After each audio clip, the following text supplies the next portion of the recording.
ჩვენ გვაქვს პრობლემა იმ თვალსაზრისით, რომ და ყველაზე ცუდი მასმედიის მდგომარეობა, ახლა ხანს დაანონსებული რაღაც გაურკვეველი სკროლვა სკრინვის თუ რა ქვია სამინისტროს თუ განყოფილების შექმნა უფრო სწორად, რომელიც შეამოწმებს იმას თუ ვის დავცინე, ვის კრიტიკის თვალით შევხედე რა დავწერე, ეს არის ჩვეულებრივი ცენზურა, სხვა არაფერი, იმიტომ რომ ძირითადად ეს გათვლილია უფრო პიროვნებებზე და არა ზოგადად საზოგადოების ზდილობიანობის ამაღლებაზე. ეს არის გამოხატვის თავისუფლების შეზღუდვა, ეს არის სიტყვის თავისუფლების შეზღუდვა. და ჩვენი მასმედია, მაგალითად, ტელეკომპანია თრიალეთი, რომელიც რამდენად დაყადაღებულია, რომელსაც არ აქვს საშუალება იმის, რომ არ ეძლევენ უფრო სწორად იმის უფლებას, რომ განაახლოს მაუწყებლობა, ისე როგორც ხდება კანონის ფარგლებში და 1000 სიძნელეს ხელოვნურად უქმნიან იმისთვის, რომ მათ შეძლონ ეთერში გასვლა და ძალიან მნიშვნელოვანია კონფლიქტის ზონაში მდებარე და ზონასთან მდებარე ტელეკომპანია, რომელმაც ძალიან დიდი საქმე გააკეთა იმ მოსახლეობისთვის, ვინც ყოველდღიურად უყურებს აი ამ ოკუპანტ ჯარისკაცებს, რომელმაც რაღაცა მართლმხლართები გაგვივლეს საკუთარ მიწაზე, საკუთარ წინაპართა საფლავებზე და ასე შემდეგ და საკმაოდ ძალიან ბევრი კარგი საქმე აქვს მოკლედ გაკეთებული, ეს ხდება ხელოვნურად, ეს ხდება ვიღაცის პიროვნული ახირებების გამო სამწუხაროდ და ყველაზე კიდევ უფრო მეტად სამწუხაროდ ის არის, რომ სხვა დანარჩენი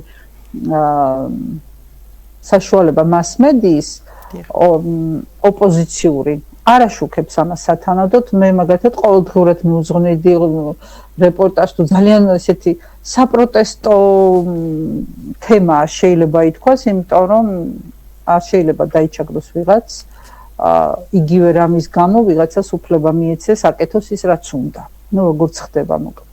ის რომ საზოგადოების დიდი ნაწილი ჩუმადაა და ნუ არაფერი მესმის, ვერაფერს ხედავ და ვერაფერს ვერ ვიტყვი, ნიშნავს იმას, რომ მათ აქვთ რაღაცა ძალიან ვიწრო საკუთარი პირადი ინტერესები, რაღაცა კონფორმიზმის ერთგვარი გამოვლინებად შეიძლება ჩაითვალოს. ვიღაცის სამსახურის დაკარგვის ეშინია, ვიღაცას კრედიტები აქვს ბანკში და ამის გამო არ უნდა დაკარგოს სამსახური, ვიღაცის ნათესავი ოჯახის წევრი 1000 რამ.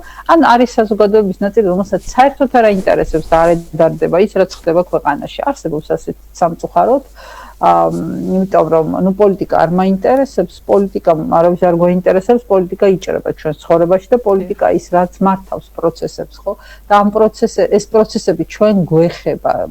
კანონები იქნება, იგივე ფასები იქნება, იგივე განათლების სისტემა, თავდაცვის სისტემა, საპოლიციო სისტემა, ყველაფერი ჩვენ გვეხება. ჩვენია, იმიტომ რომ ძალიან მნიშვნელოვანია სახელმწიფო რომელიც ჩვენ არ ქონია მთელი საბჭოთა პერიოდის განმავლობაში, ის სახელმწიფო, რომლის შექმნაც ჩვენ დავიწყეთ 91 წლის მერე, როგორც აღნიშნეთ, ძალიან ბევრი სირთულის გადატანა მოგვიწია და კიდევ მოგვიწევს, იმიტომ რომ ესე მარტივად არ ხდება კეთილდღეობის მოტანა სახელმწიფოში, პირველ რიგში ეს მონდომებაზეა. სამოქალაქო აქტიურობა ძალიან მნიშვნელოვანია. სამოქალაქო აქტივისტობა სხვა რამეა და სამოქალაქო აქტიურობა კიდევ სხვა რამე, ანუ მთელი საზოგადოება უნდა იყოს მობილიზებული, უნდა ყველაზე მნიშვნელოვანი ის უნდა გავითავისოთ, რომ ეს ქვეყანა, ეს სახელმწიფო არის ჩვენი.